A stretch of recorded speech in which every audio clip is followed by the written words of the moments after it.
We have developed speed, but we have shut ourselves in. Machinery that gives abundance has left us in want. We think too much and feel too little.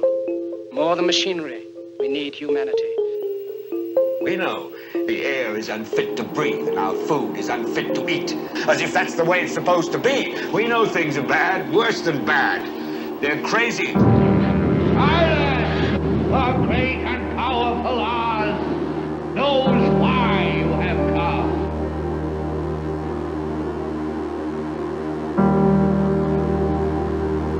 You've got to say, I'm a human being. God damn it! My life has value. You have meddled with the primal forces of nature.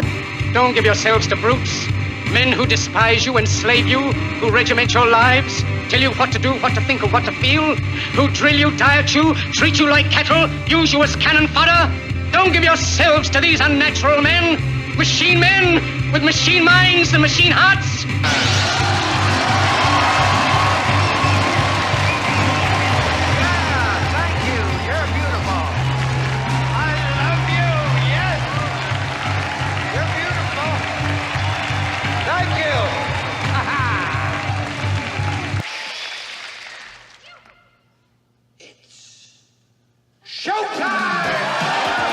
And now, Reality Rants with Jason Bermas. And who loves you? And who do you love?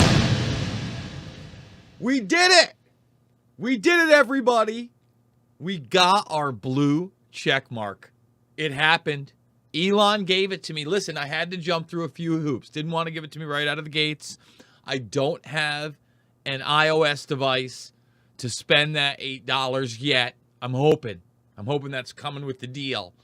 But all I had to do was get the Neuralink, okay, and inject some new bio-nanotechnology produced by CureVac, okay, and that would genetically modify me to be the living blue check mark of Twitter, so I have free speech and freedom of reach.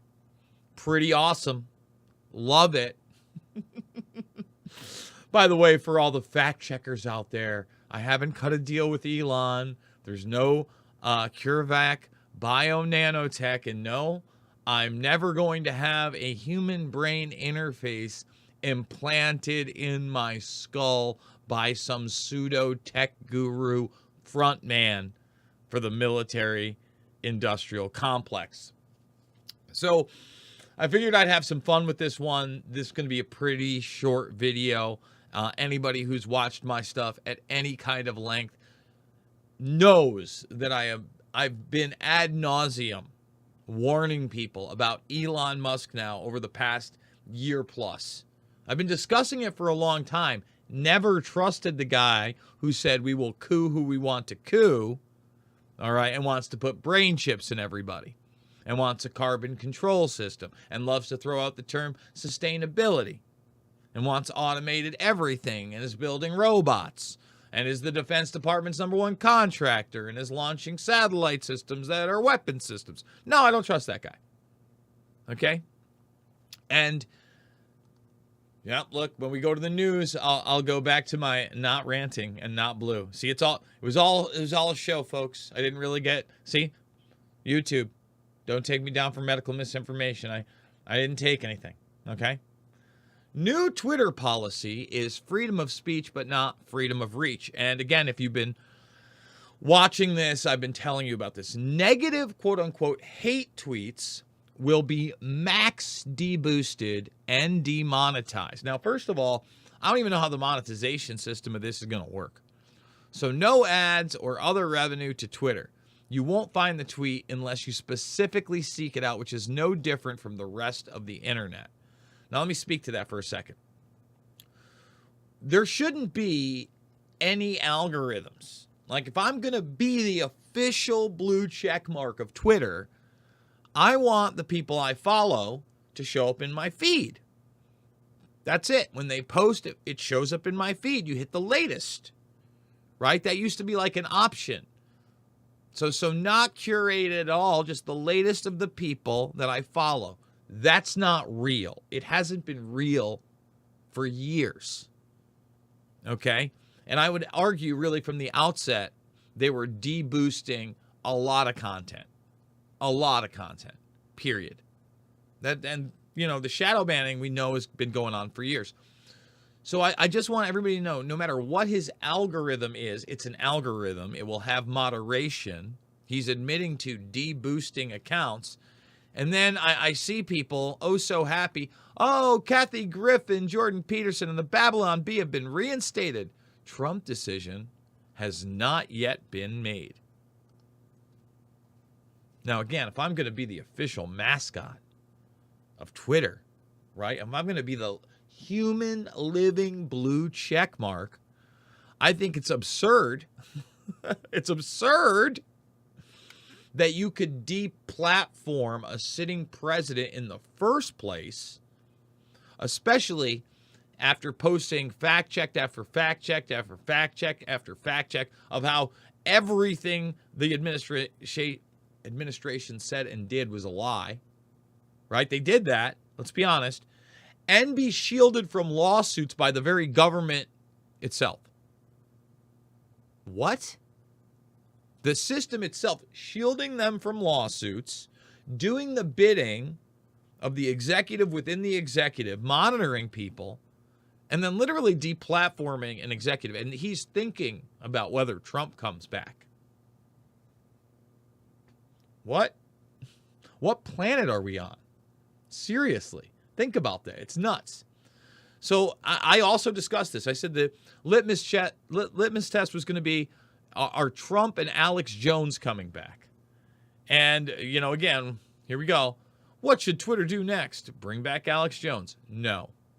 No Alex Jones. No Jonesy. So, again, if I'm going to be, the mascot, it's going to be pretty awkward if the mascot of Twitter is hosting the 4th hour of the Alex Jones show and Alex Jones can't be on the platform and Infowars.com can't be on the platform. That's a little odd, don't you think? And I know Jones has responded. It's like a 2.5-minute video, 3-minute video. He defends Elon Musk a lot. A lot of these people are defending Elon Musk. Well, let him get control of the situation first. No. I don't bend the knee to billionaires. No. Only, how else am I going to be blue for the rest of my life if I got to bend the knee to billionaires? Right?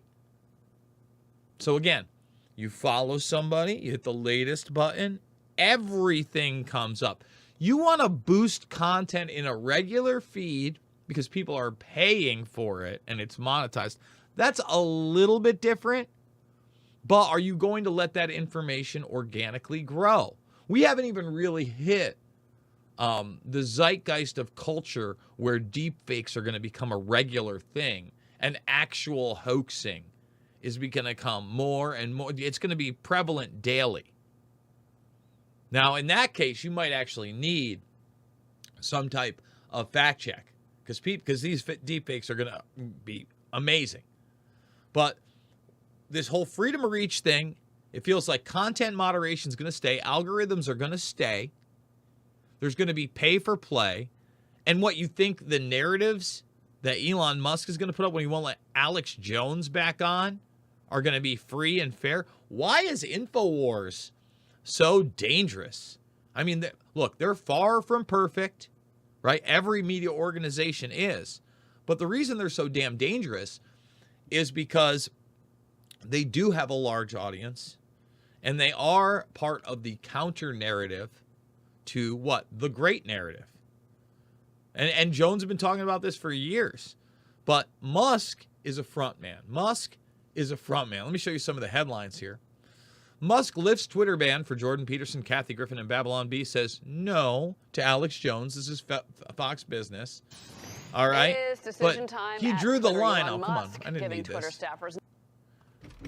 He drew the line. They draw the line at extremists like Alex Jones. Extremists. Oh, look, I'm sick of the hate speech argument.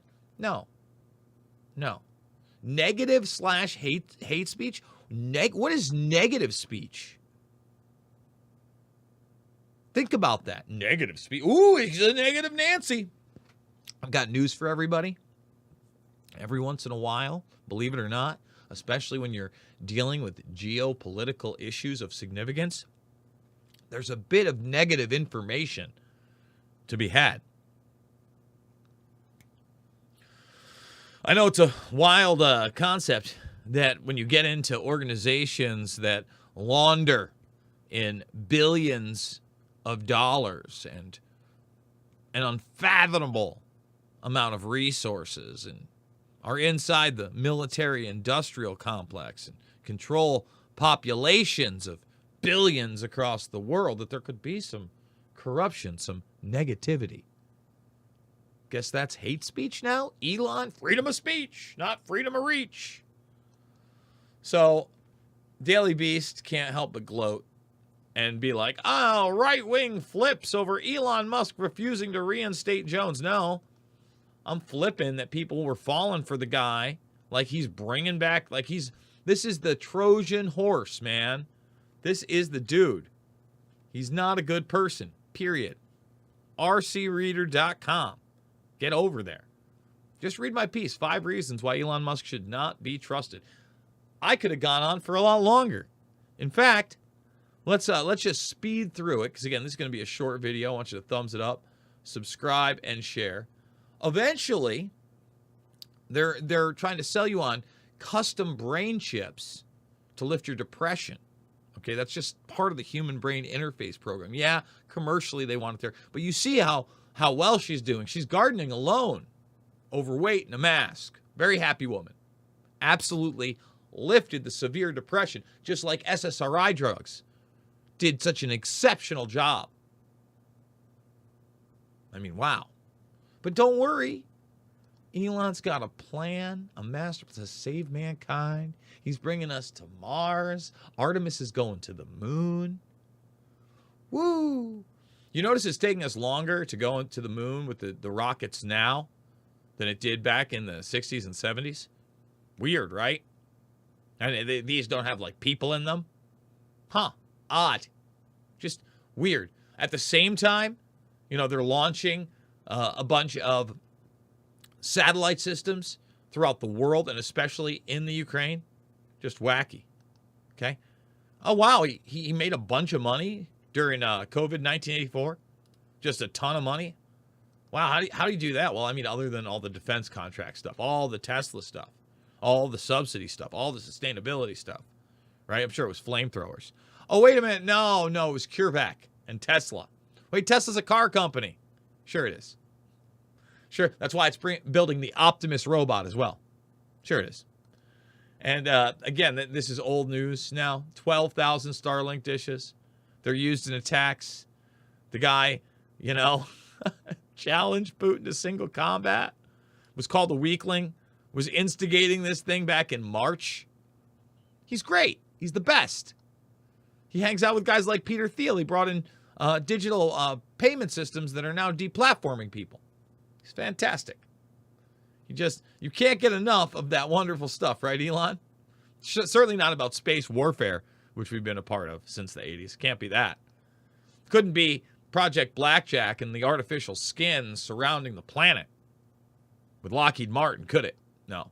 I mean, DARPA just has the version of SpaceX's Starlink, and they have the ride-along program together. And Starlink itself has a backdoor with the Defense Department. I mean, just no big deal. No big deal, right? We're just delivering we're delivering military cargo around the world via these rockets. That's what's really going on. Even the stuff they're not launching into space, they're utilizing this technology to drop this stuff to their troops on the border of Ukraine. You understand? You get it? It's like a supplies gig. And then all the other black sites across the world with like zero oversight at all. I mean, using it for drone strikes, folks.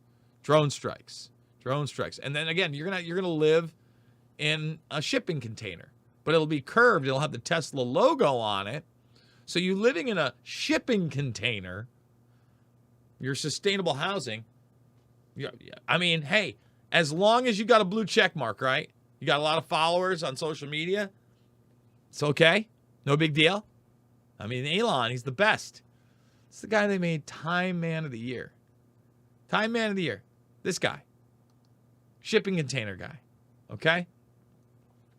I don't even want to move down the line to like the fetish-looking brain chip surgical robot, but you kind of have to, right?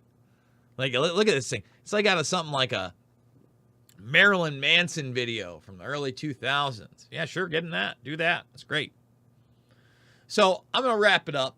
I want everybody to thumbs it up, subscribe, and share. Boy, we're doing a lot, right?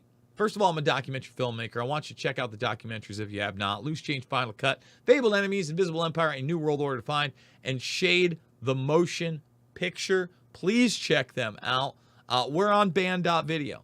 And by the way, we are posting now that second hour, a full week of the second hour. Everybody who's been ragging on me a little bit that it's not live on Rockfin, guys, I'm giving you every week about 4 hours straight plus all this stuff. And then now you get the second hour, so it's really going to be 8 hours, just like it is every day. I do 8 hours for 4 days. We do big interviews, and they're being released everywhere. BitChute, my Rumble, RVM, that's where you can see it live. If you want to see it live, you can do that for $10 a month. redvoicemedia.com/Jason. redvoicemedia.com/Jason. But I do want to remind everybody, all the full shows that we're doing weekly are available in audio format right here on Podbean, unedited. You get everything. So you want to listen to that Roger Stone interview, the whole thing? Go listen to it. Share it with people. I want you to check it out. I'm blessed that RVM is working with me. It's working out well. You want to directly donate? We got the Buy Me a Coffee down below, $5, $10, $15. Big donors. Could not do it without you. Odyssey backs up my entire YouTube channel. So, you know, if they take me down, hey now. Rockfin, Rockfin, Rockfin. If you are watching this premium on Rockfin right now, thank you, thank you, thank you. Okay? Let's get to 70,000. We also make everything free after like 48 hours. But this is a great way to support me. You hit that subscribe button on a desktop, $9.99 a month, or $100 for the year. And they have just a ton of great creators out there that I absolutely love in that alternative media space from all sides of the spectrum. You're going to get a lot more truth on Rockfin and Red Voice Media than just about anywhere else. So, guys, I love you guys. I will see you on the flip side.